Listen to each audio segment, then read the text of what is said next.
हरे कृष्णा। ओम अज्ञानतिमिरन्धस्य ज्ञानाञ्जनशलाकया चक्षुरुन्मिलितं येन तस्मै श्रीगुरुवे नमः।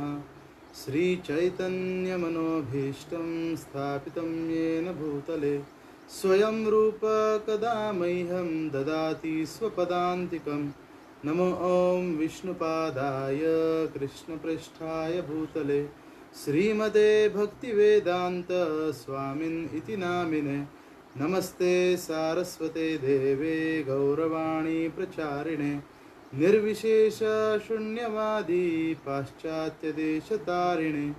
जय श्री कृष्ण चैतन्य प्रभु नित्यानंद श्री अद्वैत गदाधर श्रीवासादि गौरभक्तवृंद।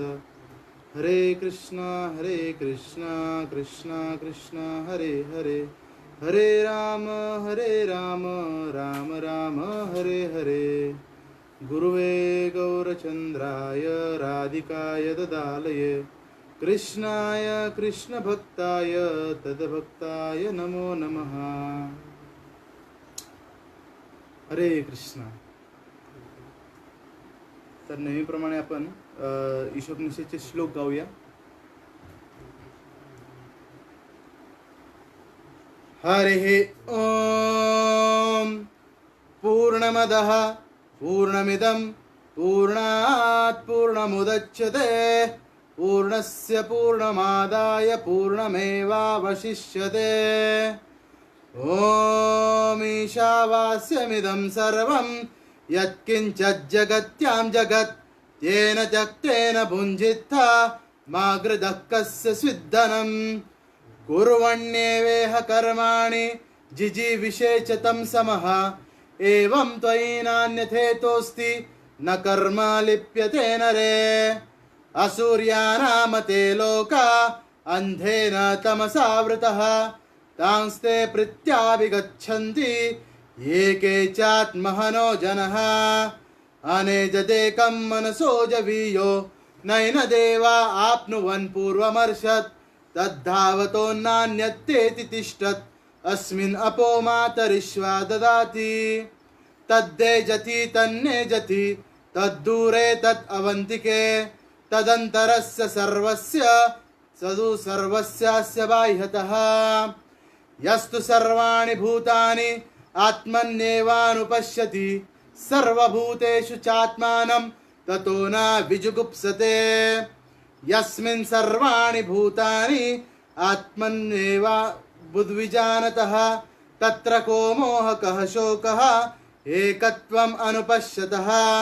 सपर्यगात् शुक्रम् अकायम् अवृणम् अश्नावीरं शुद्धम् अपापविद्धं कविर्मनीषी परिभू स्वयंभुः यथा तथ्यतोऽर्थान् व्यदधात् शाश्वतिभ्यः समभ्यः। अंधं तमः प्रविशन्ति ये अविद्यामुपासते ततो भूय इव ते तमो य विद्यायाङ्ग्रतः। अन्यदेवाहुर्विद्ययात् अन्यत् आहुरविद्ययात् इति शुश्रूमधीराणां येनस्तद्विचचक्षिरे। विद्यां च अविद्यां च यस्तद्वेदो भयं सह अविद्यया मृत्युं दीर्त्वा विद्यायामृतमश्नुते। अंधं तमः प्रविशन्ति ये असम्भूतिमुपासते ततो भूय इव ते तमो य सम्भूत्यायाङ्ग्रतः। अन्यदेवाहुर्सम्भवात् अन्यत् आहुरसम्भवात् इति शुश्रूमधीराणां येनस्तद्विचचक्षिरे। सम्भूतिं च विनाशं च यस्तद्वेदो भयं सह विनाशेन मृत्युं दीर्त्वा सम्भूत्यायामृतमश्नुते। हिरण्मयेन पात्रेण सत्यस्यापिहितं मुखं तत्त्वं पूषन्न पावृणो सत्यधर्माय दृष्टये। पूषण्णकर्षे यमसूर्य प्रजापत्य व्युहरश्मिन् समूह तेजो यत्तेतरूपं कल्याणतमं तत्ते पश्यामि योऽसावसो पुरुषः सोऽहमस्मि। वायोरनीलम् अमृतम् अथेदं भस्मान्तं शरीरं ओम कृतो स्मरा कृतं स्मरा कृतो स्मरा कृतं स्मरा अग्ने नये सुपथाराय यस्मान् विश्वानि देव वयुनानि विद्वान् युयुध्यस्मिन् जुहुराणमेनो युयुष्ठां तेन मुक्तिं विधेम। हरे कृष्णा कृष्णा कृष्णा हरे हरे हरे राम राम राम हरे हरे। हरे ओम तत्सत। हरे कृष्णा। तर हे जे मंत्र गायल्याने आपलं हृदयाचं शुद्धीकरण लवकरात लवकर व्हायला लागतं. हे जे मंत्र आहेत हे केवळ मंत्र नाही आहेत, तर एक एक पर्सनॅलिटीज आहेत, एक एक व्यक्ती आहेत. तर आपण जसं मागच्या वेळेला पाहिलेलं की 6 सेक्शन्स मध्ये आपण विभाजन केलेलं ईशोपनिषदचं. तर हे 6 सेक्शन्स जे आहेत ते त्याच्यामधले आपला पहिला सेक्शन झालेला. पहिला सेक्शन कुठला होता? पहिला सेक्शन होता भूमिका. जो परिचय आहे हा पहिला सेक्शन होता, आपण पाहिलं ते. तर जो दुसरा सेक्शन आहे तो आपला आता दुसरा सेक्शन कुठला आहे? ईशस्तुती, मंत्र 1, मंत्र 2 आणि मंत्र 3. तर ह्या सेक्शनमध्ये भूमिकेमध्ये आपण पाहिलं की वेद आणि त्यांची शिकवणी. दुसऱ्या सेक्शनमध्ये आपण पाहत आहोत की ईश्वर, जीव आणि प्रकृती यांच्यामधला जो परफेक्ट संबंध आहे, यांच्यामधला जो परफेक्ट संबंध आहे तो आपण पाहत आहोत. आणि ह्या सेक्शन मधला जो तिसरा हे आहे, लास्टचा आपला भाग चालू आहे. तर हा आपण बघितलं की पहिल्या मंत्रामध्ये काय सांगितलेलं आहे? पहिल्या मंत्रामध्ये सांगितलेलं आहे की ईशावास्यमिदं सर्वम, भगवंत आहेत, त्यांची सगळी सृष्टी आहे, बाकी कोणीही इथं मालक नाहीये. आणि आपण सगळे एक वर्किंग क्रू आहोत, आपण सगळे एक कामगार म्हणून इथं नेमलेले आहोत आणि कामं चालू आहेत. आणि प्रत्येकाला जे जे काम वाटून दिलेलं आहे ते त्यांनी करावं. एक्स्ट्रा काम दुसऱ्याचं म्हणजे एक्स्ट्रा जे कोटा आहे त्यामध्ये पडू नये, दुसऱ्याच्या कामामध्ये पडू नये आणि स्वतःचं काम दुसऱ्याला देऊ नये. हे आपण पहिल्या मंत्रामध्ये बघितलं. जर दुसऱ्या मंत्रामध्ये आपण हे बघितलं की जर कोणी वागेल आयुष्यभर तर त्याला काय फायदा होणार आहे? तर त्याला फायदा काय होणार आहे? तर तो कुठल्याही डिप्रेशनमध्ये, कुठल्याही दुःखामध्ये तो राहणार नाही. आणि खरंच त्याला आज जे आहे जगामध्ये सगळ्यात मोठा रोग कुठला आहे माहिती आहे? आज जगामध्ये सगळ्यात मोठा रोग कोरोना नाही आहे. आज जगामध्ये सगळ्यात मोठा रोग जो आहे तो मानसिक रोग आहे. लोक जे आहेत ते हजारो करोडो रुपये देऊन एवढं शिक्षण वगैरे प्राप्त करतात, नोकऱ्या घेतात आणि शेवटी एक बिहारमध्ये आमच्या म्हणजे झारखंडमध्ये आम्ही राहतोय. तर बिहारमध्ये एक IAS ऑफिसर होता. तर त्या IAS ऑफिसरनी आत्महत्या केली. विचार करा. चांगला वेल सेटल्ड होता, पत्नी होती, मुलं होती, जी आई होती, वडील होते, चांगला पगार होता, चांगल्या पोस्टवरती होता. तरी सुद्धा का? तर त्यांनी म्हणजे आई आणि बायको यांच्यामधला वाद जो आहे तो त्याला सहन झाला नाही आणि त्यांनी आत्महत्या केली. तर आपण बघू शकतो ज्या वेळेला कोणीतरी मला एक प्रश्न विचारला की सेक्युलर कॉन्स्टिट्यूशन म्हणजे भगवंत वगैरे काही नाहीये याच्यामध्ये, असं जर कॉन्स्टिट्यूशन आपण जर पाळलं तर योग्य होईल. कारण जर धर्म वगैरे जास्त धर्म जर पालन करायला लागले लोक तर भांडण होतील. तर असं नाहीये. मागच्या वेळेला आपण बघितलं की धर्मामुळे भांडण होत नाही, तर धर्म नीट न पालन केल्यामुळे, मंत्र 1चा जो सिद्धांत आहे तो नीट न पालन केल्यामुळे हे जे सगळे भांडण वगैरे हे सगळे होतं. हं?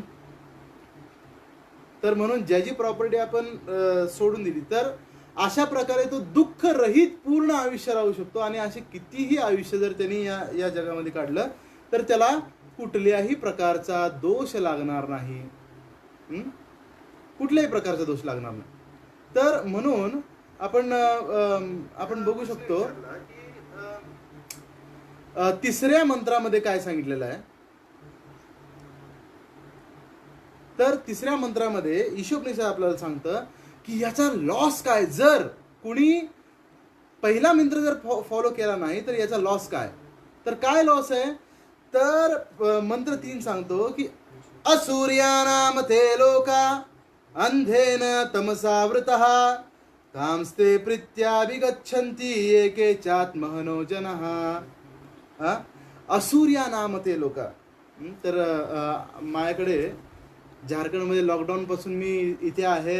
4 महिने झाले. आम्ही सगळे दास गदार प्रभू, केशवानंद प्रभू, करुणावतार गौर प्रभू वगैरे सगळे आम्ही इथंच आहे. तर मला मराठी हिशोबनिषेध वगैरे सापडत नव्हतं. तर मी मराठी हिशोबनिषेध इथं नाहीच आहे. तर मी फोटो वगैरे काढून हे वाचून दाखवत होतो. पण आज कुणी मला फोटो पाठवला नाही, म्हणून इंग्लिशमधलं जे आहे ते मी वाचून दाखवतो. तर इंग्लिशमध्ये प्रभुपाद सांगतात की असूर्या नाम ते लोका, की असा व्यक्ती असूर्या, जिथे सूर्य नाहीये, जिथे सूर्याची किरणे सुद्धा पोचत नाहीत, म्हणजे जिथे प्रकाश नाहीये, जिथे ज्ञान नाहीये, अशा ठिकाणी त्या व्यक्तीला जावं लागतं. असूर्या नाम ते लोका अंधेन, अंधकारमय आहे. आणि तमस आवृत, कशाने आवृत्त झालेला आहे. तर तमोगुणाने पूर्ण आवृत्त झालेला आहे. त्याला त्यामध्ये सत्वगुण नाहीये, त्यामध्ये चेतना काही नाहीये. तमसावृत हा तांस्ते प्रीत्याभिगच्छन्ति, तांस्ते प्रीत्याभिगच्छन्ति, मेल्यानंतर त्याला तिथे जावं लागतं. एकेचात महनोजना, कुणाला जावं लागतं. तर असा जो आत्मा हा मतलब आत्म्याला मारणारा जो व्यक्ती आहे त्याला जावं लागतं. तर ट्रान्सलेशन आपण प्रभुपादांच्या द्वारे हे वाचूया. The killer of the soul, whoever he may be, must enter into the planets known as the worlds of the faithless, full of darkness and ignorance. तर हा जो आहे the killer of the soul, जो आत्म्याला मारणार आहे. तर आत्म्याला मारणार कसा काय. आत्म्याला मारणार कसं काय. तर एकदा मी ट्रेनमधून जात होतो. तर ट्रेनमधून जाताना मी आमच्या जे करुणावतार गौरप्रभू आहेत, करुणावतार गौरप्रभूंचे जे त्यांचा जो भाऊ आहे विशाल, तर त्या लग्नाला जात होतो मी. तर झारखंडवरून डायरेक्ट ट्रेन नव्हती अमरावतीसाठी.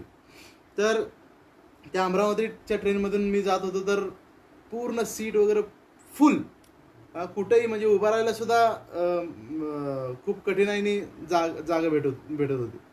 तर मी असं उभा राहिलेलो आणि साईडला एक माझा मुलगा होता. तर तो सुद्धा कुठल्या तरी एका टाटामध्ये एका चांगल्या कंपनीमध्ये रिसर्च अँड डेव्हलपमेंटचं कार्य सांभाळत होता. तर त्यांनी मला विचारलं की काय तुम्ही जे इस्कॉनची लोक आहेत, ते इस्कॉनची लोक काय करतात की एवढे मोठे इंजिनियर्स आहेत, डॉक्टर्स आहेत, आणि हे सगळे आपले जॉब वगैरे सोडून हे म्हणजे काय तुम्ही लावलेलं आहे हे. वेद काय आणि पुराण काय. तुम्ही मॉडर्न जिथे नदी चाललेली आहे, जिथे पूर्ण जग चाललेलं आहे, ते विरुद्ध दिशेने तुम्ही का जातात. आपलं एज्युकेशन सिस्टम एक सांगतंय, तुम्ही एक सांगताय. तर बघा प्रभुपाद म्हणतात की आपण जे वैष्णव असतात ते फसवणाऱ्यांमध्ये सुद्धा नसतात आणि फसणाऱ्यांमध्ये सुद्धा नसतात. ते भगवंतांचे भक्त असल्यामुळे ते फसतही नाहीत आणि कोणाला फसवतही नाहीत. तर जसं जग आहे तसं आपण ग्रहण करतो. आणि आपण ग्रहण करतो म्हणजे आपल्या इंद्रियांनुसार नाही, तर वेदांमध्ये जे सांगितलेलं ते. तर त्यांनी मला प्रश्न विचारला की काय तुमचे वेद वगैरे सांगतात ते आता आउटडेटेड झालेले आहेत. मग त्याला मी विचारलं की अरे जे आपण एज्युकेशन सिस्टममध्ये जे काय आपल्या आपल्या मनामध्ये जे प्रश्न वगैरे येतात ते सगळ्यांची उत्तरं आहेत काय? म्हणलं, हो असं कसं म्हणताय तुम्ही? म्हणजे पूर्ण सगळ्यांची उत्तरं आहेत. मग मला एक एक प्रश्नाचं उत्तर दे. मी त्याला एक प्रश्न विचारला की आपण खाण्यासाठी जगतो की जगण्यासाठी खातो? त्याने विचार केला आणि त्याने सांगितलं की आपण जगण्यासाठी खातो. हं? मग आपण जगण्यासाठी पाणी पितो का पाणी पिण्यासाठी जगतो? जगण्यासाठी पाणी पितो. हं? बरं, काम करायसाठी जगतोय का जगण्यासाठी काम करतोय आपण? त्याने विचार केला, म्हणलं हा जगण्यासाठीच काम करतोय आपण. हा, जगण्यासाठी शिक्षण घेतोय का शिक्षण घेण्यासाठी जगतोय? जगण्यासाठी शिक्षण घेतोय. मग सगळं जे काय आपण करतोय ते जर जगण्यासाठी आपण करत असू तर जगतोय कशासाठी? हा मी प्रश्न विचारला. हा, आणि दोघेही उभे होतो आम्ही. दोघांनाही सीट भेटलेली नव्हती. हा प्रश्न विचारून मग मी आपलं असंच हसलो की म्हणलं जगतोय कशासाठी? मग नंतर तो पण गप्प झाला आणि मी पण गप्प झालो. मी आपला म्हणजे दुसरं काहीतरी मोबाईलवर कोणाशी तरी बोलायला लागलो.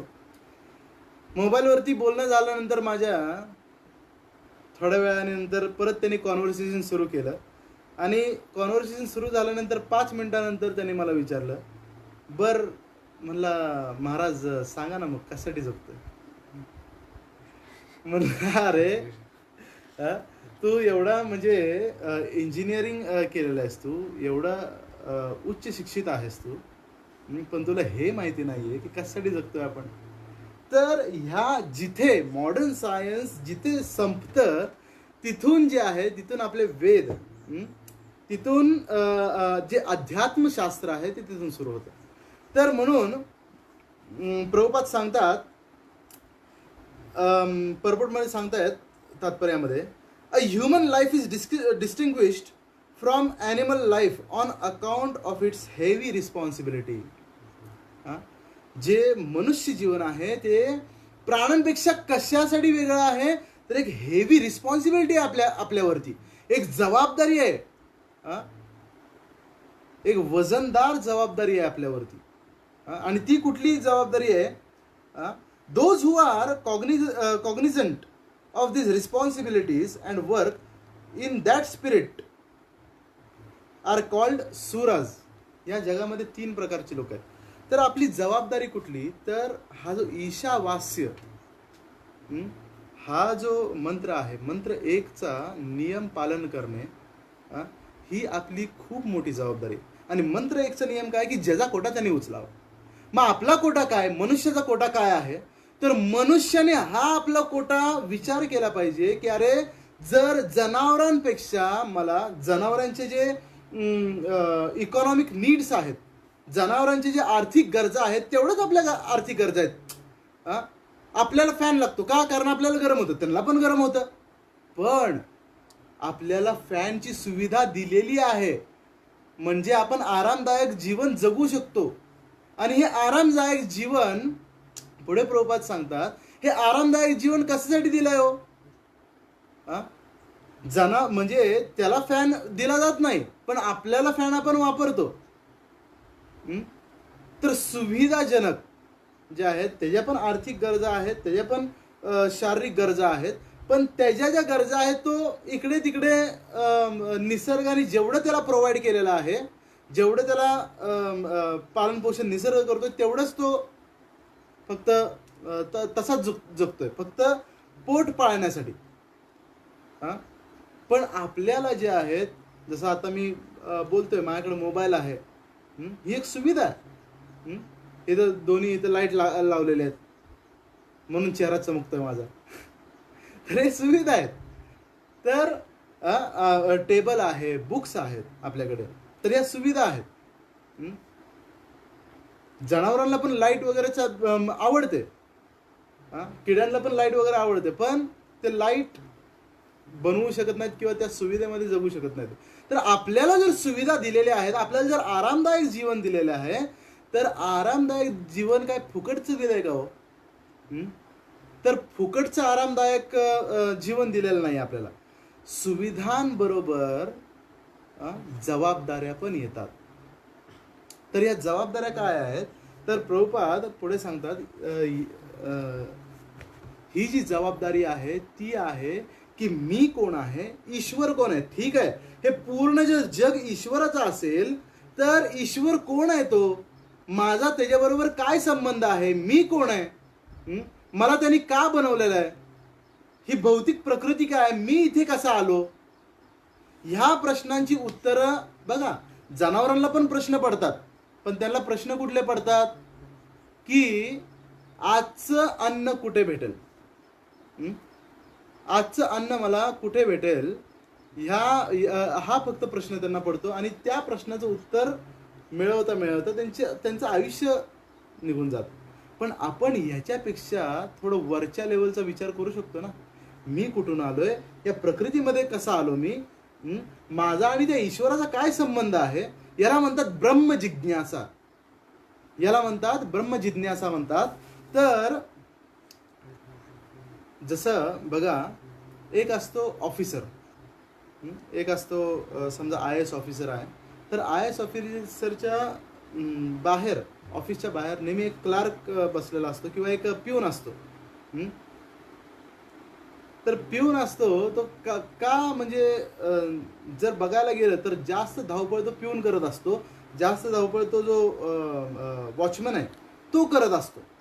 पण त्याला एक साधा फॅन दिला जातो आणि त्याला एक बाकडं दिलं जातं बसण्यासाठी, एक काठी असती, बाकडं दिलं जातं त्याला बसण्यासाठी. पण आतमध्ये जो IAS ऑफिसर असतो, जर बघायला गेलं तर तो फक्त पेन चालवत असतो, पण त्यासाठी एक मोठा टेबल, एक ग्लोब असतो, AC लावलेला असतो, त्यासाठी फिरणारी खुर्ची असते, है ना, आणि त्याचं ऑफिस मोठं असतं. तर बघायला गेलं तर अरे तो जो पिऊन आहे तो जास्त धावपळ करतोय, त्याला एवढ्या सुविधा दिल्या पाहिजेत, आणि हा बघायला गेलं तर हा फक्त पेन चालवतोय. तर असे का, सुविधा ह्याला कमी आणि त्याला जास्त, असं का. तर ह्याला जास्त का सुविधा आहे, तर या सुविधांबरोबर उच्च जबाबदाऱ्या आहेत, ज्या जबाबदाऱ्या तो जो क्लार्क आहे किंवा पिऊन आहे त्याला सांभाळणं शक्य नाही. हा सांभाळू शकतो, त्या जबाबदाऱ्या हा पार पाडू शकतो, म्हणून त्याला एवढं सगळं हे दिलेलं आहे, एवढ्या सगळ्या सुविधा म्हणून त्याला दिलेल्या आहेत, होय की नाही. तर म्हणून ह्या सुविधा ज्या आहेत, दोन प्रकारची लोक जे आहेत या जगामध्ये वास करतात. आपण काल बघितलं, आपण मागच्या सेशनमध्ये बघितलं की कुठले कुठले दोन प्रकारचे लोक. तर एक मंत्र एकचा, म्हणजे एक ईश्वराला मानणारे आणि दुसरं ईश्वराला न मानणारे. ठीक आहे. तर मागच्या सेशनमध्ये आपण बघितलं, जो ईश्वराला मानून जो या जगामध्ये जगतो तो काय करतो, तो कर्मबंधनामध्ये अडकत नाही, तो आरामशीर त्याचं जीवन जगतो, तो कर्मबंधनामध्ये अडकत नाही, त्याला काही टेन्शन नसतं, एवढे दुःख त्याच्यावरती इफेक्ट करत नाहीत. दुसरा कोण असतो, तर दुसरा जो इंद्रिय तृप्ती करतो, भगवंतांना साईडला ठेवून इंद्रिय तृप्ती करतो, पण नियमानुसार. इंद्रिय तृप्ती जो करतो ना, त्यांच्यामध्ये दोन पार्ट आहे. कुठले कुठले, एक नियमानुसार करणारा इंद्रिय तृप्ती, तो करतो पुण्यकर्म, आणि पुण्यकर्मांचं जे फळ आहे सुख, याच्यामध्ये बांधला जातो, आणि म्हणून ते सुख भोगण्यासाठी त्याला परत जन्म घ्यायला लागतो. दुसरा आहे नियम तोडून केलेली इंद्रिय तृप्ती, याला म्हणतात पाप. पापाचं फळ आहे दुःख, ते दुःख भोगण्यासाठी त्याला परत जन्म घ्यायला लागेल, आणि कर्मबंधनामध्ये तो असा अडकतो. तर दोन प्रकारचे हे झाले, हा झाला ट्रायंगल असा. तर सूर आणि असुर हे दोघे जण आहेत. तर सूर म्हणजे काय, जे आमचे गौरांग प्रभू म्हणतात की जो भगवान के सुर से सुर मिलाते हैं उनको सुर बोलते हैं, मिले सुर मेरा तुम्हारा. तर म्हणजे जे भगवंतांबरोबर, जे भगवंतांच्या इच्छेनुसार जे कार्य करतात त्यांना सूर म्हटलं जातं, आणि जे भगवंतांच्या इच्छेच्या विरुद्ध जाऊन जे कार्य करतात ते पुण्य असू दे किंवा पाप असू दे, त्यांना असुर म्हटलं जातं. तर दोन प्रकारचे लोक असतात, सूर असुर.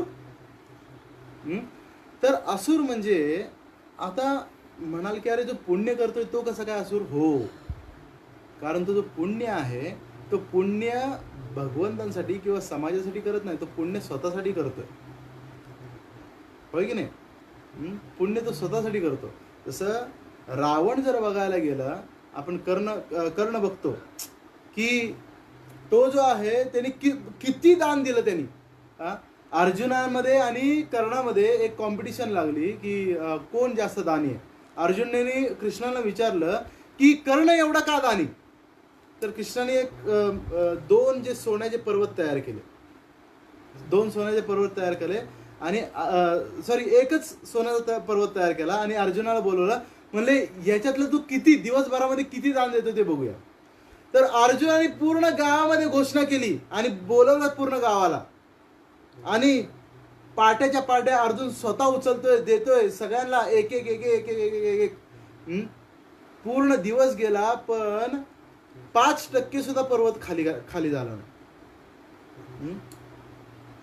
तर दुसऱ्या दिवशी कर्णाला बोलवलं आणि कर्णाला सांगितलं की कर्ण, हा पूर्ण पर्वत तुझा आहे, हा दिवसभरामध्ये तुला दान द्यायचा. तर त्यांनी कर्णाने काय केलं की गावातल्या लोकांना बोलवलं आणि म्हणला की हा पूर्ण पर्वत तुमचा आहे, घेऊन जा, आणि स्वतः निघून गेला. एका सेकंदामध्ये त्यांनी सगळं दान दिलं. तर बघायला गेलं तर कर्ण जो होता तो अर्जुनापेक्षा जास्त पुण्यवान होता, जास्त म्हणजे जास्त दानी होता. पुण्यवान गोष्ट वेगळी, पण जास्त दानी तर नक्कीच होता. मग त्याला एवढं निगेटिव्ह कॅरेक्टर महाभारतमध्ये असं का दर्शवलं जातं? का? कारण तो ईश चेतनेमध्ये काम करत नव्हता. भगवंत काय धर्म, भगवंतांनी धर्म स्थापन केलेला आहे आणि धर्मानुसार मला कसं वागलं पाहिजे हे त्याला समजत नव्हतं. रावण सुद्धा बघा, रावण सुद्धा त्या राज्यातला राजा होता आणि राजाचं हे कर्तव्य आहे की सर्व प्रजेला सुखी ठेवणं, आणि रावण जो होता तो पूर्ण प्रजेला सुखी तर ठेवत होता. खूप पुण्य करायचा तो. मग चुकलं कुठं? तर पुण्यवान जरी आपण असलो, पण जर भगवंतांना केंद्रित जर आपण पुण्य कार्य करत नसू, आपल्यासाठी आपल्या स्वार्थासाठी जर आपण पुण्य करत असू, तर आपण असुरामध्ये येतो, हो की नाही? तर म्हणून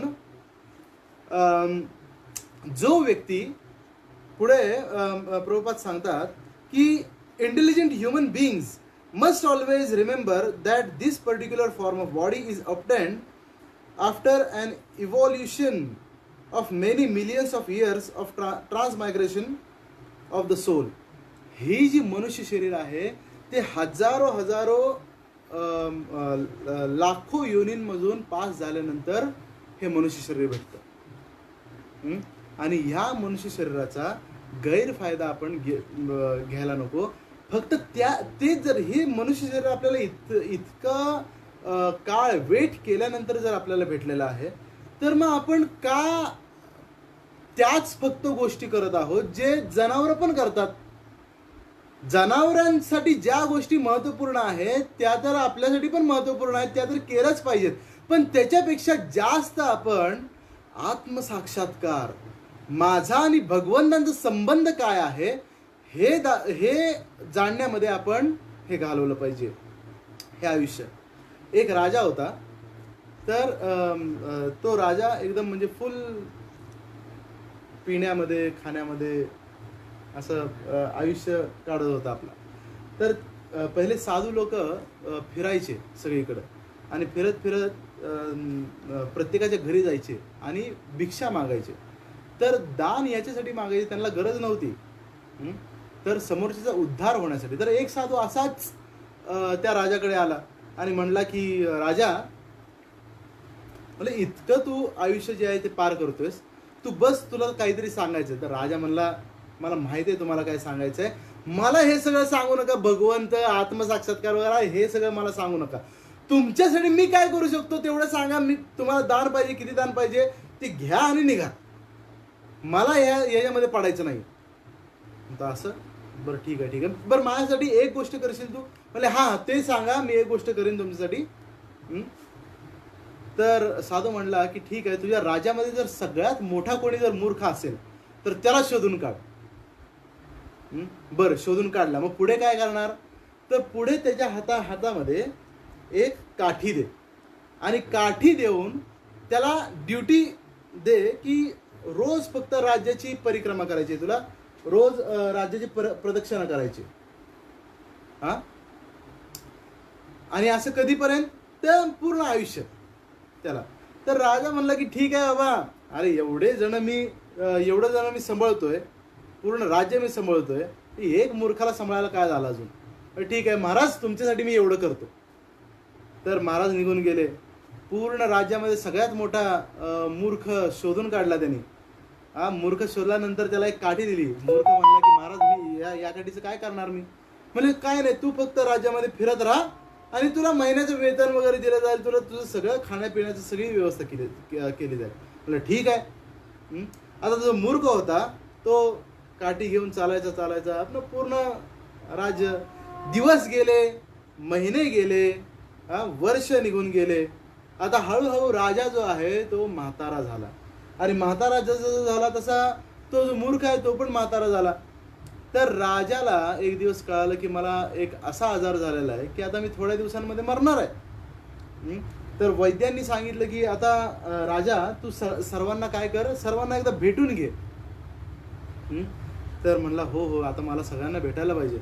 सगळ्या राण्यांना बोलवलं, सगळ्या कर्मचाऱ्यांना बोलवलं, सगळ्या मंत्र्यांना बोलवलं, सगळ्या सैनिकांना बोलवलं. पूर्ण सगळ्या राण्यांना त्यांनी तो भेटला.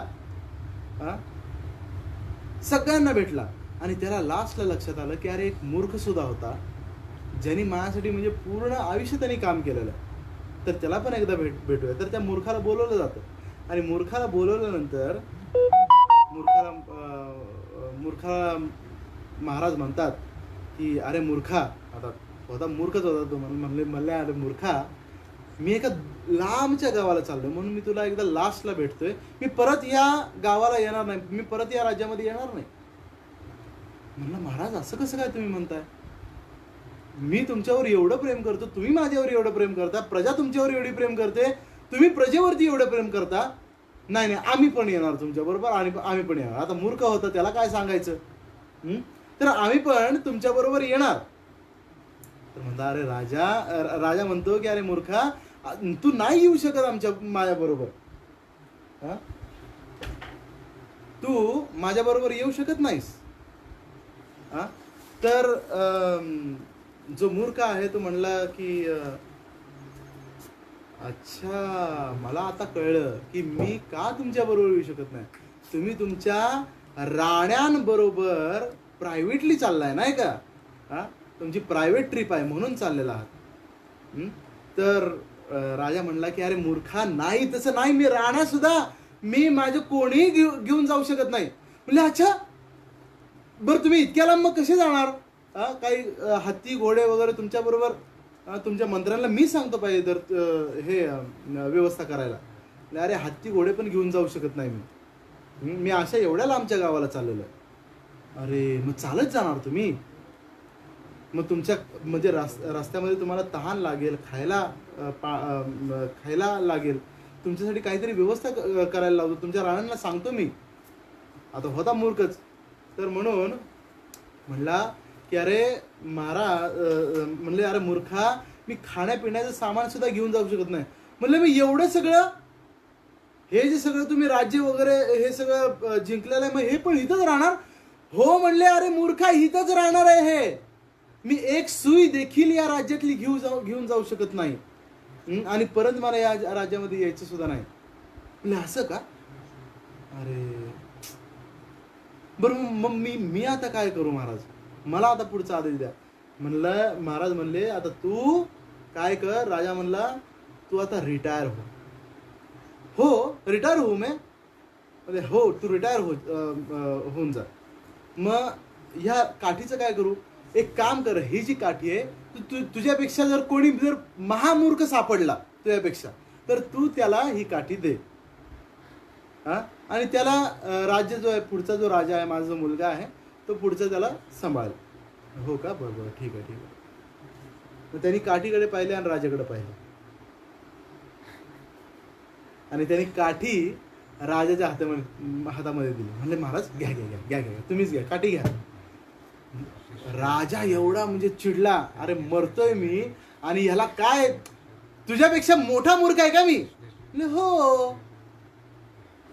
तर त्याला कळायचं बंद झालं राजाला, की अरे काय म्हणतोय हा. म्हणजे असं कसं तू म्हणतोयस? म्हणले, हो राजा, हो महाराज, तुम्ही माझ्यापेक्षा मोठे मूर्ख ठरला. म्हणजे असं कसं? म्हणले, तुम्हाला जर आधीपासून माहिती होतं, मला जर माहिती असतं की मला अशा एका गावाला जायचं आहे ज्याच्यामध्ये, ज्या गावामध्ये मी एक सुई सुद्धा घेऊन जाऊ शकत नाही, त्या गावामध्ये जर जायचं होतं मला, तर मी हे सगळं कमवण्यामध्ये, जे मला हितच ठेवायचं, त्यामध्ये मी एवढा वेळ वाळाच घालवला नसता. हे मी सगळं जिंकलं असतं, पण जास्त वेळ मी अशा गोष्टी जमवण्यामध्ये लावला असता माझा वेळ, ज्या गोष्टी त्या पुढच्या गावामध्ये नेता येतील, इथून नेता येतील. ही मला देखील अक्कल आहे, पण तुम्हाला हे समजलं नाही, तर माझ्यापेक्षा मोठे मूर्ख जे आहेत तुम्ही आहात. मग राजाला कळतं की अरे बाप रे, हा तर मूर्ख दिसत नाही मला, हा तर मोठा विद्वान दिसतो. जर राजा जो आहे तो पायावर पडला त्याच्या, म्हणला की कोण आहात तुम्ही, आणि एवढ्या वर्ष मी तुम्हाला मूर्ख समजत होतो, कोण आहात तुम्ही? तर राजा म्हणला, राजाला तो मूर्ख म्हणला की राजा, तुला आठवतंय बऱ्याच वर्षांपूर्वी एक संन्यासी आलेला तुझ्या जवळ, त्यांनी तुला उपदेश देण्याकरिता देण्याची इच्छा होती त्यांची, पण तू उपदेश घेतला नाहीस. हो आठवतंय, मला आठवतंय, त्यांनीच तर मला सांगितलेलं. मी त्याच संन्यासाचा शिष्य आहे, आणि त्या संन्यासीने मला तुझ्या उद्धारासाठी मला इथं ठेवलेलं. जर राजाचा उद्धार झाला तर पूर्ण प्रजेचा उद्धार होतो. आणि त्यावेळेला जे आहे, हे जे ब्रह्म जिज्ञासा, ब्रह्मज्ञान जे आहे, ते मूर्खाने राजाला सांगितलं, आणि शेवटी जे आहे तर राजाचा उद्धार झाला. तर हा राजा दुसरा कोणी नाहीये, हे राजा म्हणजे आपण आहोत.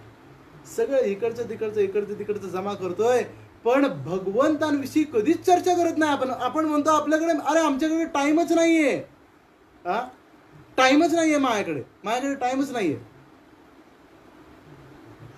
काय करतोय? टाइम नाही, टीव्ही बघतोय. जे जनावर करतोय तेवढंच करतोय तू. 5 इंद्रियांना संतुष्ट करतोय, डोळ्यांना संतुष्ट करतोय, कानाला संतुष्ट करतोय. जनावर एवढीच करतात ना, या 5 इंद्रियांना फक्त संतुष्ट करतात. मग तू काय वेगळं करतोयस? तर म्हणून अशा व्यक्तीला काय म्हणलं जातं? अशा व्यक्तीला जो आपली जी आत्मसाक्षात्काराची जी जबाबदारी आहे ती पूर्ण करत नाही, ह्याला म्हणतात, अशा व्यक्तीला म्हणतात आत्महा. काय म्हणतात? आत्महा. आत्महा म्हणजे आत्म्याला मारणारा. तर कोणी म्हणाले की अरे प्रभूजी, आत्म्याला मारणारा कसा काय असू शकतो? आत्मा कधी मरतो का? मग हा आत्म्याला कसा मारतो? तर आत्म्याचा स्वभाव काय? आपण पहिल्या सेशनमध्ये बघितलेलं. आत्म्याचा स्वभाव आहे सच्चित आनंद, आणि हे जे जगत आहे ते असत, अचित आणि निरानंद असं हे जगत आहे. मग असत, अचित, निरानंद आत्मा कसा बाहेर निघेल? तर सच्चित आनंद परमात्म्याची ज्या वेळेला सेवेमध्ये लागेल तो, त्यावेळेला आत्मा जो आहे तो परत आपला सच्चिदानंद स्वभाव प्राप्त करू शकेल. आणि जर कोणी व्यक्ती मंत्र 1चं पालन करत नसेल तर आत्म्याला त्याचा सच्चिदानंद स्वभाव प्राप्त होणार नाही. तर आत्म्याला तुम्ही त्याच्या स्वभावाच्या विरुद्ध अशा परिस्थितीमध्ये तुम्ही ठेवता. मग जर आत्म्याला त्याचा स्वभाव प्राप्त झालाच नाही, मग आत्मा जो आहे तो मेल्या समानच आहे ना. याचा अर्थ तुम्ही आत्म्याला मारतच आहात.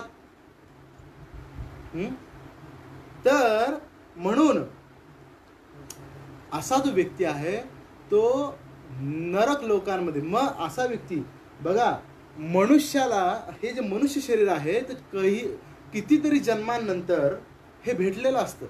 आणि हे का भेटलेलं असतं? कारण त्याला आता आत्म्याचा स्वभाव, जी त्याची ही विकृत परिस्थिती आहे, असत हे शरीर आहे, अचित हे शरीर आहे, निरानंदी हे शरीर आहे, अशा ह्या परिस्थितीमधून सच्चित आनंद ह्या स्वभावामध्ये स्थित होण्यासाठी हा एक चान्स दिला जातो मनुष्याला. आणि या चान्सचा जर त्यांनी गैरउपयोग केला, माणुसकी माणुसकी माणुसकी माणुसकी म्हणजे काय? जनावरासारखं आहार निद्रा भय मैथून करण्यामध्ये त्याचं पूर्ण जीवन घालवणे नाही.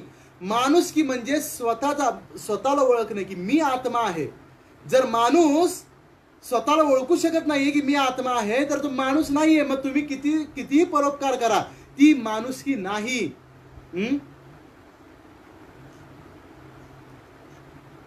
एका माकडाला सुद्धा आपला जे मित्र माकड आहे त्याच्यावर दया येते आणि तो सुद्धा आपल्या मित्रावर परोपकार करतो, म्हणून तो मनुष्य ठरत नाही. त्यांनी माणुसकी पालन केली का? नाही.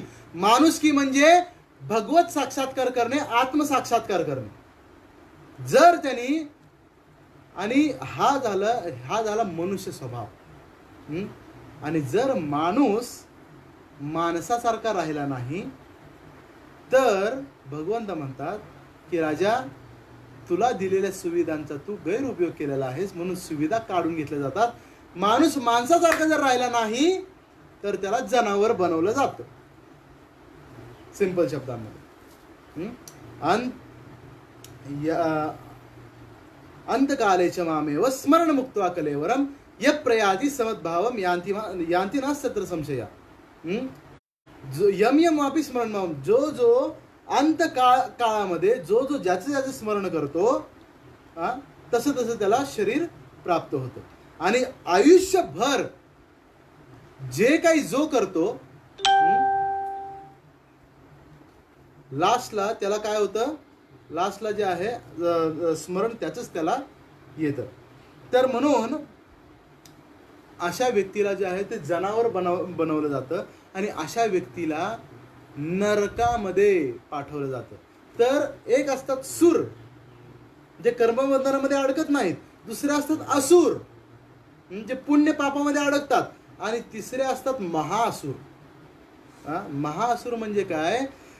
की समाजामध्ये अशी व्यवस्था करून ठेवतात हे लोक, की लोक म्हणजे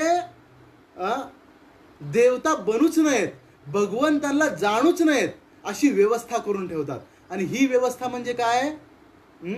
ही जी आजकालची जी एज्युकेशन सिस्टीम आहे ना, ही व्यवस्था आहे, परफेक्ट व्यवस्था आहे. इथे कुठेही तुम्हाला भगवंतांविषयी शिकवलं जात नाही, धर्माविषयी शिकवलं जात नाही, तर अधर्म करायला शिकवलं जातं. कसं? तू कॉम्पिटिशन कर, तू दुसऱ्यांशी कॉम्पिटिशन कर, तुला 1 नंबर व्हायचं, तुला फर्स्ट नंबरवर जायचंय, 1 नंबर. आणि सगळ्यांना हे शिकवलं जातं की तुला 1 नंबर व्हायचं. आणि 1 नंबरसाठी इथं गळा कापला जातो एकमेकांचा. हा धर्म नाहीये का? तर ही लोक कशी असतात की जे हे असतं ना, जो गिधड असतो, गिधड जो असतो तो खूप उंचावरून उडतो, पण नेहमी त्याची जी चेतना असते, त्याचे जे विचार असतात ते कशामध्ये असतात? की कसे मी मेलेले जे प्रेत आहेत त्यांना मी कुठे कुठे शोधू आणि ते कसे काय खाऊ मी फक्त माझं पोट कसं काय भरू. तर हे लोक भागवतामध्ये याचं असं उदाहरण सांगितलेलं आहे.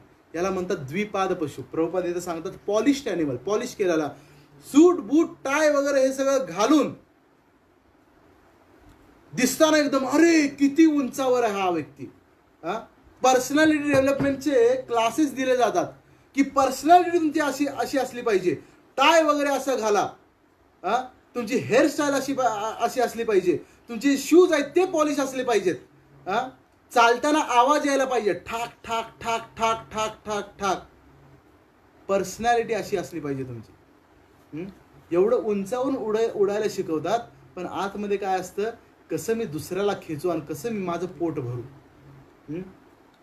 हे सगळं गिधाडासारखंच आहे. एवढं उंचावरून त्याचा फायदा काय? जर एवढ्या नीच लेवलची जर तो नीच लेवलचा जर विचार ठेवत असेल तो आपल्या मनामध्ये, तर एवढा उंचावर उडून फायदा काय हो त्याचा? नाही का? तर म्हणून अशा व्यक्तीला नरकामध्ये वेगवेगळ्या प्रकारच्या यातना दिल्या जातात. तुम्ही भगवंतांना सोडून कितीही चांगले काम करा तर आपण पापच करत आहोत. तर म्हणून पुढचा प्रश्न असा येतो, 1-2 मिनिटं मी फक्त एक्स्ट्रा घेईन. तर पुढचा प्रश्न असा येतो की अच्छा, जर मी फेल झालो या प्रयत्नामध्ये तर काय होईल? फेल झाला तर काहीही हरकत नाही, या प्रयत्नांमध्ये लॉस नाही. भगवंत म्हणतात भगवद्गीतेमध्ये, प्राप्य पुण्य कृताम लोकाम उषित्वा शाश्वती समहा श्रुतीनाम श्रीमताम गेहे योगो भ्रष्टो विजायते. या योगामध्ये भगवत साक्षात्कार करण्यामध्ये जर मी फेल झालो तर मग मी इकडचा पण राहिलो नाही आणि तिकडचा पण राहिलो नाही, मग काय करणार? नाही, भगवंत म्हणतात टेन्शन घ्यायचं नाही. जो मनुष्य आत्मसाक्षात करण्यासाठी प्रयत्न करतोय, अशा प्रयत्नांमध्ये जो फेल होतो, असा मनुष्य जो आहे त्याला पुढच्या जन्मी अजून चांगल्या कुटुंबामध्ये त्याला जन्म देण्यात येतो. का? कारण ती जी राहिलेली रिस्पॉन्सिबिलिटी आहे, कारण या जन्मामध्ये तुला तेवढ्या सुविधा भेटल्या नसतील राजा, है ना, म्हणून तुला आता चांगल्या सुविधा, अजून चांगल्या सुविधा मी देईन, भगवंत म्हणतात आत्मसाक्षात्कार करण्यासाठी. जर तू तुझा आत्मसाक्षात्कारच्या प्रयत्नांमध्ये तर तू सक्सेस झाला नाहीस तर हे तुझं फक्त फेल्युअर नाहीये, तर माझं सुद्धा फेल्युअर आहे. भगवंत असं समजतात. म्हणून स्वतः सुद्धा प्रयत्न करतात की नाही, तुला सगळ्या सुविधा मी पुढच्या जन्मी देईन. आणि श्रुतीनाम अशा ब्राह्मण वैष्णव कुटुंबामध्ये त्याला जन्म दिला जातो किंवा राजाच्या घरामध्ये त्याला जन्म दिला जातो. म्हणून आपण बघतो की बरेच राजाचे जे राजकुमार लोक आहेत ते संन्यास वगैरे घेतात. तर का असं? कारण त्यांना तशा सुविधा दिल्या जातात, त्या जीवाला तशा सुविधा दिल्या जातात. आणि जो या सुविधांचा वापर नीट करत नाही त्याला नरकांमध्ये पाठवलं जातं, त्याला वेगवेगळ्या प्रकारचे त्रास. बघ, कशासाठी तरी आपल्याला मेहनत करायलाच लागणार आहे. भगवत साक्षात्कारासाठी तरी मेहनत करायला लागणार किंवा आपलं पोट भरण्यासाठी तरी मेहनत करायलाच लागणार. ही प्रकृतीचे नियम जे आहेत ते खूप कठोर आहेत. तर पुढचा प्रश्न असा येतो की अरे, जर आम्हाला नियम माहिती नाहीत, म्हणजे कोणी विचार, अरे आम्हाला आतापर्यंत माहिती नव्हतं, मग आम्ही जे पाप केलं, नाही, माहिती नसतं ना लोकांना, म्हणून त्यांना पाप वगैरे लागत नाही, असे हे गणित आहे का? नाही. तुम्ही अमेरिकेमध्ये राईट साईडला गाडी चालवतात, भारतामध्ये लेफ्ट साईडला गाडी चालवतात. तुम्ही अमेरिकेमधून आला भारतामध्ये आणि राईट साईडलाच गाडी चालवली आणि ट्रॅफिक हवालदाराने जर तुम्हाला पकडलं आणि तुम्ही म्हणलं की आम्हाला नियम माहिती नव्हते, म्हणून ते तुमची शिक्षा कमी होणार नाही.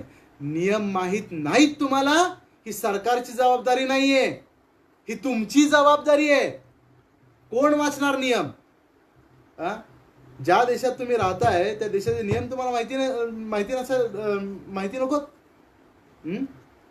कोण वाचणार आहे नियम? कोण माहिती करून घेणार? तुम्ही राहताय ना या जगामध्ये, मग तुम्हालाच माहिती करून घ्यायला पाहिजेत. तर आम्हाला नियम माहिती नव्हते, पाप पुण्य काय आहे हे आम्हाला माहिती नाही, म्हणून आम्ही पाप पुण्य आम्हाला लागत नाही, हा हिशोब नसतो इथे. आगीबद्दल तुम्हाला माहिती असो नसो, तुम्ही आगीत हात घातल्यानंतर आग तुम्हाला जाणार. हे सिंपल आणि सोपं गणित आहे. तर म्हणून जो व्यक्ती अशा प्रकारे जो प्रयत्न करतो त्याला एक चांगल्या परिवारामध्ये जन्म दिला जातो, आणि जो व्यक्ती असे प्रयत्न करत नाही तर त्याला जे आहे ते जनावरांचं शरीर दिलं जातं. किंवा कारण बघा, तुम्हाला एखाद्या कंपनीमध्ये जर आपण गेलो, आणि तिथल्या बॉसने सांगितलं की तू काम कर, आपण काय म्हणू, अरे हो मालक, मी काम करायला आलेलो, पहिलं माझा रोल तर सांगा, मला नियम सांगा कंपनीचे, तर मी चांगल्या प्रकारे काम करू शकेन. नाहीतर कुठला नियम तोडला तर अजून तुम्ही पगार कापणार, अजून कुठला नियम तोडला तर अजून तुम्ही शिक्षा काहीतरी देणार. त्यापेक्षा मला रोल डिसाईड करून द्या. तर लोकांना आज त्यांचा रोलच माहिती नाही की या सृष्टीमध्ये त्यांचा रोल काय आहे. हा जो रोल आहे तो वेदांमध्ये दिलेला आहे, कुणी कसं वागावं. आणि ज्यावेळेला आपण वेद वाचतो त्यावेळेला आपला रोल या सृष्टीमध्ये आपल्याला क्लिअर होतो की हा मी कशासाठी आलेलो आहे, माझी कर्तव्य काय आहेत. आणि अशा प्रकारे आपण दुःख रहित, फ्रस्ट्रेशन फ्री असं आपण जीवन जगू शकतो. ठीक आहे. हरे कृष्ण. तर आपला जो एक सेशन आहे, जो हा जो एक सेशन आहे तो पूर्ण झालेला. आता आपण उद्यापासून जो आहे तो कंटिन्यू ईशोपनिषद संपेपर्यंत मीच घेणार आहे हा क्लास. तर दास गदाधर प्रभू जे आहेत ते त्यांच्या हिंदी लेक्चरची तयारी करत असल्यामुळे पूर्ण जो आता आपण 18च्या 18 मंत्र प्रयत्न करूया की आपण 18 दिवसांमध्ये संपावेत. तर ह्याच आय डीवरती, दास गदाधर प्रभूंच्या आय डीवरती हे असणार आहे. हरे कृष्ण.